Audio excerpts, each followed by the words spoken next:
मानवी जीवनात एखाद्या माणसाच्या जीवनात घडणाऱ्या काही घटना याचा मागे काही घडून गेलेल्या घटनांशी खरंच काही संबंध असतो का? हा प्रश्न तुम्हा आम्हास जेव्हा आपण एकांतात काही विचार करत बसतो तेव्हा नक्कीच हा प्रश्न कित्येक लोकांच्या मनात डोकावून गेलेला असेल. आता या प्रश्नावरून जर्मनीत घडलेली एक छोटीशी घटना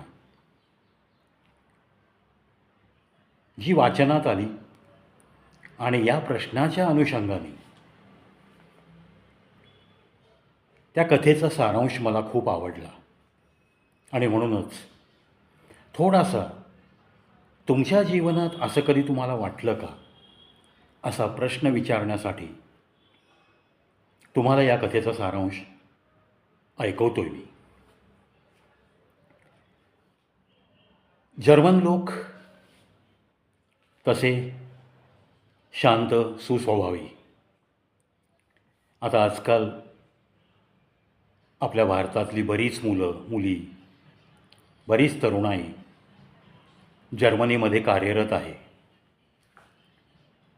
पण सध्या जी लोक कार्यरत आहेत, ज्या तरुण तरुणींना तिकडं काही शिकायला गेले आणि नंतर तिथंच स्थिर स्थावर होण्यासारखा मनासारखा जॉब मिळाला, असेही बरेच आहेत.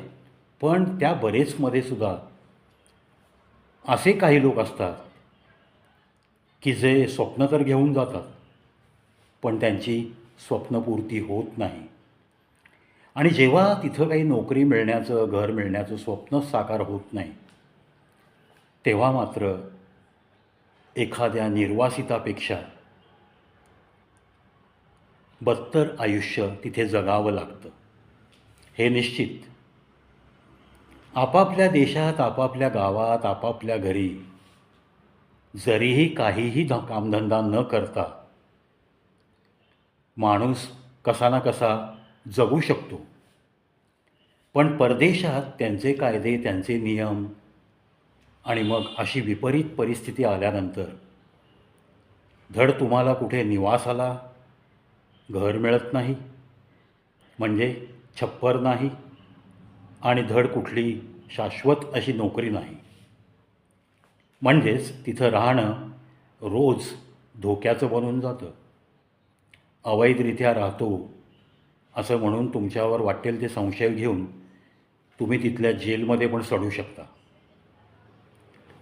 ही गोष्ट आपला देश सोडला तर इतर सर्व देशातले कायदे कानून या बाबतीत खूप कडक आहेत. असाच काहीसा अनुभव आलेला एक तरुण, त्याच्या बाबतीत ना त्याला निवास होता ना त्याला नोकरी होती. वणवण भटकायचं आणि कुठेतरी नोकरी हुडकायची आणि मग मिळेल त्या ट्रेनमध्ये विदाऊट तिकीट चढायचं, असं काहीसं त्याचं रुटीन होऊन गेलं.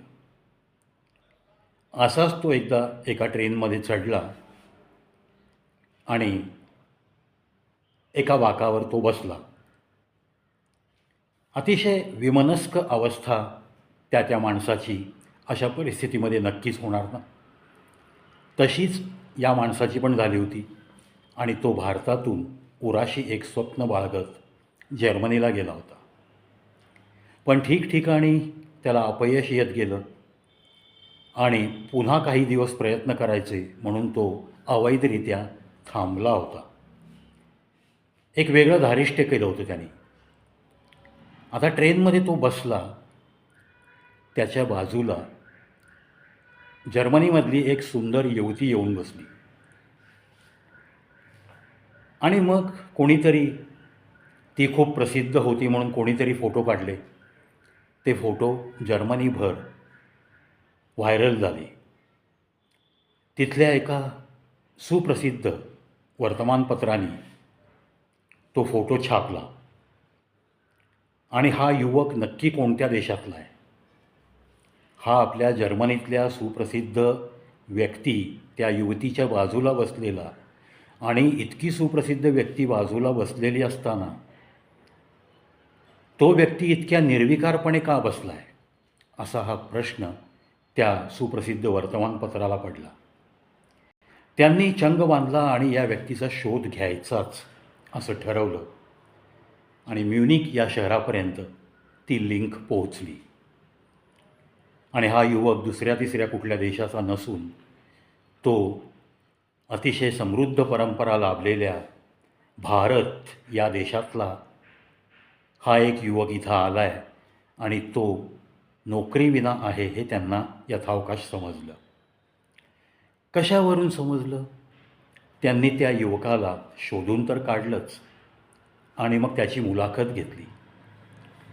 त्या मुलाखतीत त्याला पहिला प्रश्न विचारला गेला की तुम्ही कोणाच्या शेजारी बसला होता या ट्रेनमध्ये? या फोटोमध्ये जे दिसतंय ती तुमच्या उजव्या हाताला बसलेली युवती कोण आहे हे तुम्हाला माहिती आहे का? त्याने उत्तर दिलं, तुमच्या जर्मनीमध्ये ज्या व्यक्तीला ना राहण्याचं ठिकाण आहे, ना महिन्याला कुठल्या नोकरीचा पगार आहे आणि जो व्यक्ती एखाद्या ट्रेनमध्ये अवैध प्रवासी म्हणून बसला आहे तो भला शेजारी कोण आहे, समोर कोण आहे हा विचार करू शकतो का? अशा विमनस्क अवस्थेत त्याने त्या प्रश्नाचं उत्तर दिलं. सहज स्वाभाविक आहेत या गोष्टी. माणसाची सेटलमेंट असली ना की मग त्याला खूप थेरं सुचतात. पण ज्याची सेटलमेंट काहीच नाही त्याच्या भावनांपर्यंत पोहोचणारा एकही व्यक्ती त्याला त्यावेळेस सापडत नसतो. एकही व्यक्ती त्याच्या जवळ येण्यासाठी प्रयत्नशील नसते. मग भले त्याचे मित्र असोत किंवा भले त्याचे नातेवाईक असोत. ही जगाची रीत आहे. माल है तो ताल है असं मी नेहमी म्हणतो. तसाच प्रकार आहे. खिशामध्ये माल आहे ना तोपर्यंत भरपूर गर्दी तुमच्या आसपास असते. अगदी मी एका व्हिडिओत उदाहरण दिलं आहे एका व्यक्तीचं. जोपर्यंत त्याच्याकडे चलती होती तोपर्यंत गुळाच्या ढेपेला लागलेल्या मुंगळ्यांसारखी त्याच्या अवतीभोवती गर्दी होती. अक्षरशः पाय दाबायला एक मित्र आणि डोकं दाबायला एक मित्र असं त्यांनी फक्त तोंडातनं बरं नाही असा शब्द काढल्या काढल्या हजर असायचे.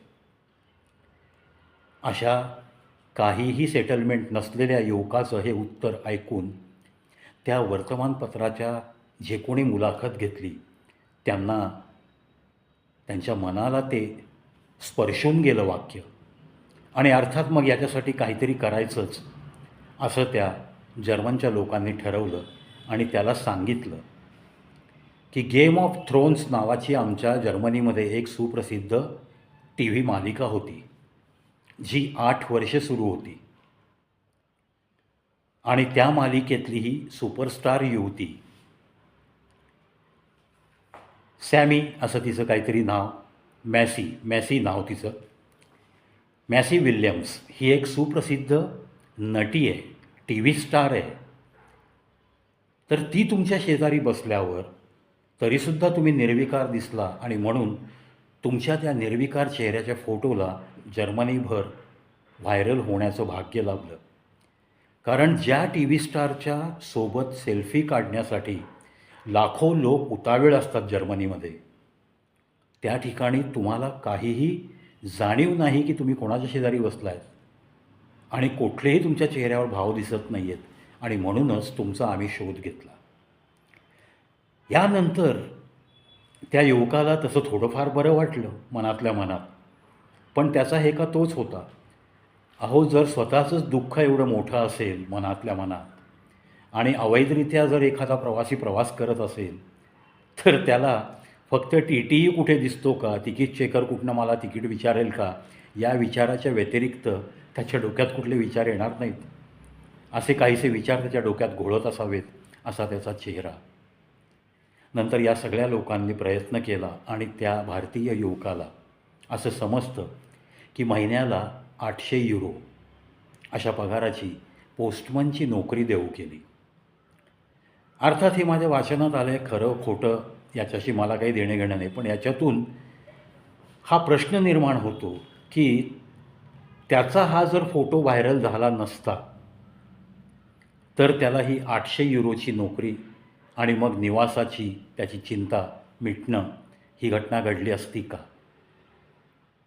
हा प्रश्न निर्माण होतो. आणि म्हणूनच मी व्हिडिओची सुरुवात केली होती की तुमच्या आयुष्यात मागं काही घडलेल्या घटना यांचा पुढं काही घडणाऱ्या घटनेशी काही संबंध असतो का? अर्थात हा सगळा नियतीचा खेळ असतो. हर किसी की ज़िंदगी एक बंद मुट्ठी है, किसी को पता नहीं कि अगली सांस जब आती है जाती है तो क्या होने वाला है, आगे की कुछ सांसें हमारे नसीब में है या नहीं है, आगे जाके हमें कौन से तूफ़ान का सामना करना पड़ेगा, कौन सी खुशियाँ हमारे दरवाजे पे दस्तक देगी, इसका भी तो कुछ भी तो पता नहीं चलता. यही तो एक सच्चाई है ना. असं आपण नेहमी बोलत असतो. आणि तसंच आहे, माणसाला कोणत्या क्षणी काय होईल हे सांगता येत नाही. अशाच 2 घटना. आता हा जर्मनीतला भारतीय युवक हा तर सेटल झाला, पण माणसाच्या जीवनामध्ये अनिश्चितता किती आहे याचं उदाहरण देणाऱ्या 2 घटना पुण्यामध्ये एकाच खात्यामध्ये नुकत्याच घडल्यात. आणि एकाच खात्यात 2 भिन्न सेक्शनमध्ये एकाच डिपार्टमेंटच्या 2 गव्हर्नमेंट सर्वंट यांच्या बाबतीत घडलेल्या घटना आहेत. एकाच दिवशी महानगरपालिकेच्या ऑफिसमध्ये एक लेखा विभाग आहे आणि दुसरा एक विभाग आहे. एक स्त्री आहे आणि एक पुरुष आहे. एका पुरुष कर्मचाऱ्याला त्याचं वय दिलं आहे त्यांनी साधारण 58, रिटायरमेंटला आलेला बिचारा. त्याला हार्ट अटॅक आला. प्रथमोपचार दिले गेले ऑफिसमध्ये आणि ताबडतोब हॉस्पिटलला हलवलं गेलं, परंतु त्याची प्राणज्योत मालवली. त्याच ऑफिसमधल्या लेखा सेक्शनमधल्या एका स्त्री कर्मचाऱ्याला त्याच दिवशी ऑन ड्युटी असताना थोड्या वेळाने या व्यक्तीचं झाल्यावर थोड्या वेळाने तिला हार्ट अटॅक आला. त्यांनाही ॲम्ब्युलन्स बोलवून तातडीनं हॉस्पिटलाइज केलं, पण तो पुरुष तो दगावला. या स्त्रीला चांगले उपचार सत्वर मिळाल्यामुळं किंवा सिव्हिरिटी जरा कमी असावी त्या स्त्री कर्मचारी वाचलेली आहे. म्हणजेच या माणसांच्या आयुष्याच्या कुठल्याही टप्प्यावर काहीही निश्चित नाही आहे आणि माणूस स्वप्न बघत असतो. रात्री झोपताना पहाटे 4चा गजर लावतो, का तर मला 5 वाजता निघायचं आहे. 11 वाजता झोपतो, पण 4 वाजताचा गजर लावलेला असतो. 11 ते 4 काहीही घडू शकतं ही अनिश्चितता माहीत असतानासुद्धा आम्ही गजर लावून झोपतोच ना. त्यामुळं जे काही होईल ते होणार आहे, त्याचं सावट तुमच्या वर्तमान काळावर पडलं नाही पाहिजे. तुम्हाला सकारात्मकतेने जगण्याची सवय असली पाहिजे. मागे घडून गेलेल्या गोष्टींचा जर पुढे घडणाऱ्या गोष्टींवर काही संबंध असेल तर तो नियतीचा खेळ असू शकतो. त्या बाबतीत जास्त विचार करून आपल्या मेंदूला जास्त ताण देण्यात, वर्तमान काळ खराब करण्यात आणि भविष्य घडवण्याची ताकद सगळी वर्तमानातली चिंता करण्यात जर वाया गेली तर भविष्य काय घडणार. त्यामुळं वर्तमानात सकारात्मकता अंगात असली पाहिजे.